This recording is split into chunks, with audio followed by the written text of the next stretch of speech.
पटना में इस राज्य कार्यालय को हम चलाने का हमको हक है। हम हक रखते हैं कि राज्य कार्यालय हमको आवंटित भवन निर्माण करे। 2021 में राष्ट्रीय जब लोक जनशक्ति पार्टी दो भागों में बटी, 13 जून को एक चिट्ठी निकालता है भवन निर्माण विभाग कि लोक जनशक्ति पार्टी का आवंटन रद्द करते हुए रद्द किया जाता है और हमको यह चिट्ठी दिया जाता है भवन निर्माण विभाग के द्वारा कि आपने 2 सालों से इस ऑफिस का किराया भुगतान नहीं किया है। लोक जनशक्ति पार्टी रामविलास को यह कार्यालय आवंटित कर देता है 8 जुलाई को। आपको बता दें, कल हाई कोर्ट में आदरणीय जज महोदय के सामने इस मामले की सुनवाई हुई। जज महोदय ने बिहार सरकार के गांव-गांव जाएंगे, गली-गली जाएंगे, जिले मोहल्ले में जाएंगे, गांव टोले में जाएंगे, खेत खलियान में जाएंगे, पार्टी के संगठन को मजबूत करेंगे। देखिए, चाचा भतीजा की लड़ाई अब बंगला को लेकर न्यायालय में पहुंच गया है। आपको बता दें कि चिराग पासवान की जो बिहार में स्ट्राइक रेट था 100 के था, उसके बाद से बिहार सरकार के भवन निर्माण मंत्री फैसला लेते हुए जो राष्ट्रीय लोक जनशक्ति पार्टी का जो कार्यालय यानी कि पशुपति कुमार पारस का जो कार्यालय है उसको खाली करने का आज यानी कि 13 जुलाई तक कहा गया था, लेकिन मामला कोर्ट में पहुंच गया है। आपको बता दें कि पशुपति कुमार पारस के पार्टी के जो राष्ट्रीय अध्यक्ष श्रवण अग्रवाल है, उन्होंने प्रेस कॉन्फ्रेंस किया है और प्रेस कॉन्फ्रेंस में क्या कुछ कर रहे हैं पर उनकी बातों को सुनिए। यह प्रेस कॉन्फ्रेंस बुलाने का मुख्य उद्देश्य है, यह राष्ट्रीय लोक जनशक्ति पार्टी का जो हमारा यह राज्य कार्यालय है, यह 2010 के बाद से, क्योंकि 1990 में जब वन एवं पर्यावरण राज्य मंत्री बने आदरणीय पशुपति कुमार पारस, तब उनको यह आवास आवंटित हुआ था। उसके बाद 2010 तक वो लगातार विधायक के रूप में, मंत्री के रूप में इस आवास में रहे। 2009 में हमारे पार्टी के सभी सांसद हार गए चुनाव, यहाँ तक कि हमारे पार्टी के संस्थापक आदरणीय नेता रामविलास पासवान जी भी हाजीपुर से चुनाव हार गए। हमारे पार्टी के एक भी सांसद नहीं थे। 2010 में हमारे आदरणीय प्रदेश अध्यक्ष, अभी वर्तमान में RLJP के राष्ट्रीय अध्यक्ष जो उसमें पार्टी के प्रदेश अध्यक्ष थे, वो भी चुनाव हार गए थे। हमारे 3 MLA 2010 में जीत के आए थे, उन तीनों MLA को जनता दल ने उस समय तोड़ लिया था। उसके बाद हमारे पास एक भी ना विधायक था ना एक भी सांसद था, तब भी राज्य स्तरीय पार्टी के रूप में हमको यह कार्यालय मिला हुआ था भवन निर्माण विभाग से। आज भी हम राज्य स्तरीय पार्टी का हमको दर्जा प्राप्त है और राज्य स्तरीय पार्टी का दर्जा प्राप्त होने के नाते पटना में इस राज्य कार्यालय को हम चलाने का हमको हक है। हम हक रखते हैं कि राज्य कार्यालय हमको आवंटित भवन निर्माण करे।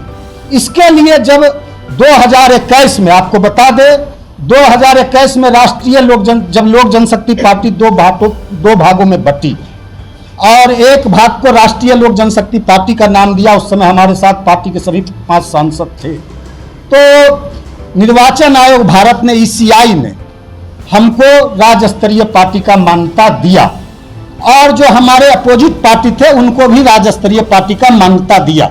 हमको चुनाव चिन्ह सिलाई मशीन आवंटित किया और भारत निर्वाचन आयोग ने राज्य निर्वाचन आयोग को लिखा कि जब तक हमारे यहाँ लोक जनशक्ति पार्टी का विवाद पेंडिंग है, जब तक लोक जनशक्ति पार्टी का विवाद और बंगला चुनाव चिन्ह का विवाद निष्पादन नहीं हो जाता, तब तक राष्ट्रीय लोक जनशक्ति पार्टी को राज्य स्तरीय पार्टी का दर्जा प्राप्त रहेगा।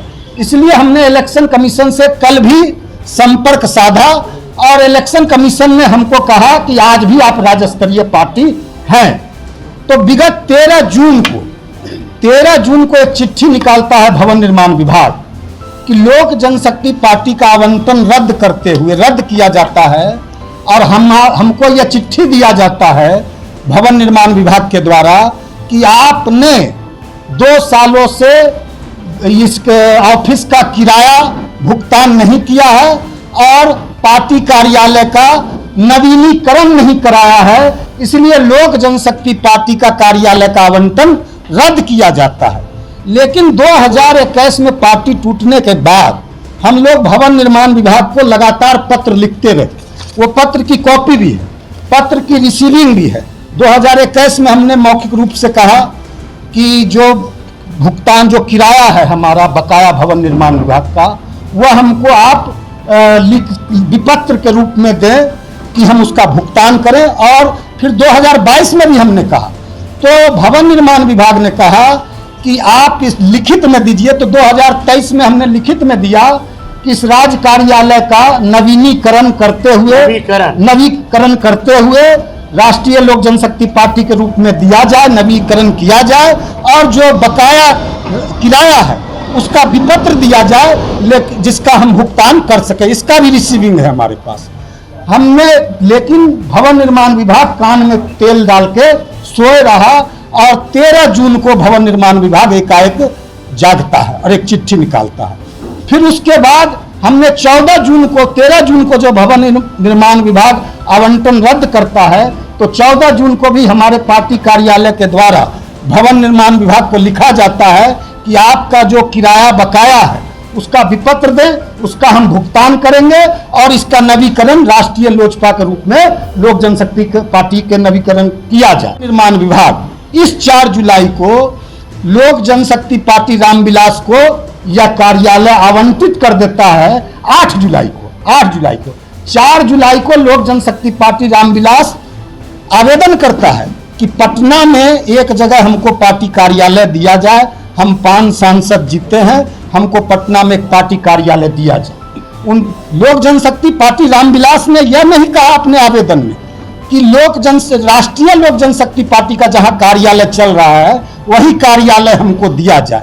लेकिन पूर्वाग्रह से ग्रसित होकर, राजनीतिक दुर्भावना से ग्रसित होकर, ना जाने किन कारणों से भवन निर्माण के पदाधिकारी ने मात्र 4 दिनों में 4 जुलाई को वह आवेदन करते हैं लोक जनशक्ति पार्टी रामविलास के प्रदेश अध्यक्ष, और 8 जुलाई को उनको यह कार्यालय आवंटन कर दिया जाता है। यह बिल्कुल राजनीतिक पूर्वाग्रह से ग्रसित काम भवन निर्माण विभाग ने किया है। इसके बाद हम लोग हाई कोर्ट में भवन निर्माण विभाग के इस फैसले को हमने हाई कोर्ट में चुनौती देने का काम किया। आपको बता दें, कल हाई कोर्ट में आदरणीय जज महोदय के सामने इस मामले की सुनवाई हुई। जज महोदय ने बिहार सरकार के महाधिवक्ता से बिहार सरकार का भवन निर्माण का पक्ष पूछा। उन्होंने 4 हफ्ते का टाइम लिया है। आदरणीय जज महोदय ने 4 हफ्ते में काउंटर फाइल करने का बिहार सरकार को, भवन निर्माण विभाग को निर्देश दिया है। 4 हफ्ते बाद इसकी सुनवाई होगी। यह मामला उच्च न्यायालय में है। यही आप लोग को सूचना देने के लिए हम बुलाए थे। दूसरा यह बात कि राष्ट्रीय लोक जनशक्ति पार्टी की एक बहुत बड़ी बैठक, एक विशाल बैठक, जिसमें पूरे सूबे बिहार से, सभी जिला से, सभी प्रखंड से, सभी पंचायत से, सभी बूथों से पार्टी के कार्यकर्ता और दलित सेना के कार्यकर्ता हजारों की संख्या में 28 जुलाई को यहाँ एक बैठक बुलाई गई है।